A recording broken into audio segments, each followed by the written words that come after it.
Hi friends, आज हम जिस पॉलिटिकल फ़िलासफ़र की बात करने वाले हैं उनका नाम है जे.एस. मिल। जे.एस. मिल का टाइम पीरियड 1806 टू 1873 है और वह 19th सेंचुरी के एक इंग्लिश फ़िलासफ़र थे। उनके फादर का नाम जेम्स मिल था और वह दूसरे बच्चों से काफ़ी अलग थे क्योंकि वो कभी स्कूल नहीं जाते थे। उनकी सारी शिक्षा घर पर ही उनके फादर द्वारा कराई जाती थी। छोटी सी उम्र में उन्हें काफ़ी सारी किताबें पढ़ाई जाती थी, जैसे कि प्लेटो का द रिपब्लिक, एरिस्टोटल की बुक द पॉलिटिक्स। ऐसा माना जाता है कि 4 वर्षों की उम्र में उन्होंने ग्रीक लैंग्वेज और 7 वर्षों की उम्र में उन्होंने लैटिन भाषा को समझ लिया था। 13 वर्ष की उम्र होने तक उनका जो नॉलेज था वो एक ग्रेजुएट लेवल के स्टूडेंट के इक्वल था। उनका लाइफ काफ़ी बिजी था क्योंकि उन्हें अपने फादर को असिस्ट करना पड़ता था, उसके साथ ही साथ उन्हें बेंथम को असिस्ट करना पड़ता था। उसके बाद उनकी पढ़ाई और जॉब भी करनी पड़ती थी। तो इन सब के कारण 21 वर्ष की उम्र में उन्हें एक मेंटल डिप्रेशन में जाना होता है। वो एक मेंटल डिप्रेशन में चले जाते हैं और कुछ समय बाद एक पोइट्री के माध्यम से वह निकल कर आते हैं मेंटल डिप्रेशन से, और उसके बाद वो बेंथम के यूटिलिटेरियनिज्म के कॉन्सेप्ट को रिवाइज करते हैं। So what is utilitarianism? The term utilitarianism come from the term utility. Utility is the capacity to give pleasure और सेटिस्फैक्शन। एक ऐसा कार्य जो कि मैक्सिमम खुशी दे मैक्सिमम लोगों को, यही है कॉन्सेप्ट यूटिलिटी का। आइए अब हम बेंथम के यूटिलिटेरियनिज्म के कॉन्सेप्ट को समझने की कोशिश करते हैं। So according to Bentham, pleasure is purely quantitative term, there is no concept of quality. वो क्वालिटी पे फोकस नहीं करते, वो क्वांटिटेटिव पे फोकस करते हैं। फॉर एग्ज़ाम्पल, एक पबजी खेल के प्लीज़र एक्सपीरियंस करना और एक एनसीईआरटी पढ़ के प्लीज़र को एक्सपीरियंस करना, वो दोनों इक्वल होगा। ठीक है, तो यहाँ पे क्वालिटी की बात नहीं आती। यहाँ पे जो बेंथम है वो क्वांटिटेटिव पे फोकस करते हैं कि कितना हैप्पीनेस मिल रहा है वो काम को करने के बाद। अगेन मैं रिपीट करूँगी कि जो बेंथम है वो क्वांटिटेटिव पे फोकस करते हैं रेदर देन क्वालिटी पे।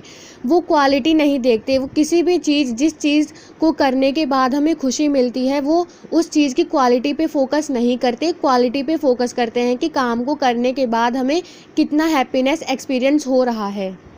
अब जे.एस. मिल जो है वो ऐसे टाइम पीरियड से बिलोंग करते थे जहाँ पे लोगों को एक negative consequences of classical liberalism को एक्सपीरियंस कर रहे थे। ठीक है, वो क्लासिकल लिबरलिज्म के नेगेटिव कॉन्सिक्वेंसेस को एक्सपीरियंस कर रहे थे।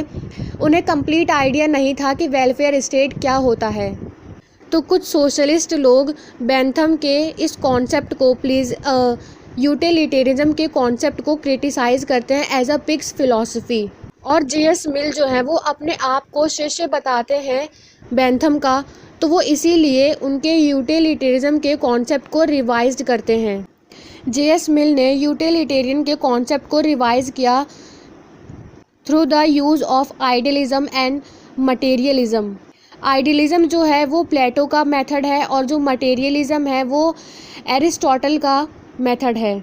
Not Aristotle but Socrates. Materialism deals with Socrates. अब हम देखते हैं कि जे.एस. मिल जो है वो कैसे यूटिलिटेरियन के कॉन्सेप्ट को रिवाइज करते हैं। उनके द्वारा दिया गया एक statement, it is better to be a Socrates dissatisfied than a fool satisfied, it is better to be a man dissatisfied than a pig satisfied.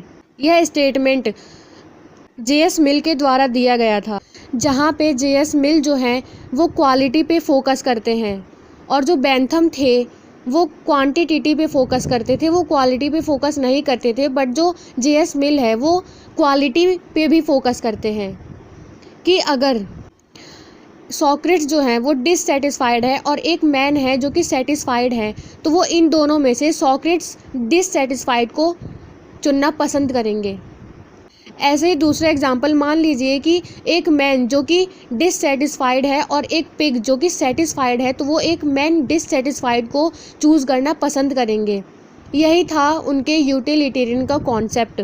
अब हम बात करते हैं बेंथम और जे.एस. मिल के कुछ डिफरेंसेस की। बेंथम का प्लीज़र जो है वो क्वांटिटी पे फोकस करता है, जबकि मिल का जो प्लीज़र है वो not only differ in quantity, they also differ in quality. ठीक है, जैसे कि मैंने अभी पहले बताया था कि वो क्वांटिटी पे तो फोकस करते ही हैं, इसके साथ साथ वो क्वालिटी पे भी फोकस करते हैं। दूसरा डिफरेंस है बेंथम के अकॉर्डिंग। बेंथम जो है वो सारे लोगों को इक्वल समझते हैं, ठीक है, कोई भी डिफरेंस नहीं है लोगों में। बट जेएस मिल जो है वो कहते हैं कि लोगों में डिफरेंस है। कोई मैन जो है सॉक्रेट्स है जिनमें कि फॉर एग्जांपल रीज़न डोमिनेट करता है, ठीक है, और एक पिग है जिसमें कि रीज़न डोमिनेट नहीं करता क्योंकि वो एक जानवर है। तो यहाँ पे जो है डिफरेंस आ रहा है, ठीक है, लोगों के बीच में और मतलब एनिमल और लोगों के बीच में। तो इसीलिए यहाँ पे जो है वो इक्वल नहीं हो सकता, यहाँ पे डिफरेंस होता है। तो मिल जो है वो डिफरेंस क्रिएट करते हैं और बेंथम डिफरेंस क्रिएट नहीं करते। मिल जो है वो कहते हैं कि happiness is superior to pleasure according to JS Mill. JS Mill के अकॉर्डिंग जो प्लीजर है वो मटेरियलिस्टिक है, ठीक है, मटेरियल मतलब जो हमें दिख रहा हो, हमारे आंखों के सामने हो, और जो हैप्पीनेस है वो नॉन मटेरियलिस्टिक है। फॉर एग्जांपल मान लीजिए कि हमें आइसक्रीम खानी है, ठीक है, तो वो हमारा एपिटाइट है, ठीक है, हम अपने एपिटाइट को पूरा करने के लिए, एक सेटिस्फेक्शन के लिए हम आइसक्रीम को खाते हैं। बट जो हैप्पीनेस है वो सेटिस्फेक्शन ऑफ सोल है, ठीक है, सोल की सेटिस्फेक्शन, हम अगर खुश होते हैं तो सोल की सेटिस्फेक्शन पूरी होती है। तो इस तरीके से जेएस मिल यूटिलिटेरियन के कॉन्सेप्ट को समझाते हैं।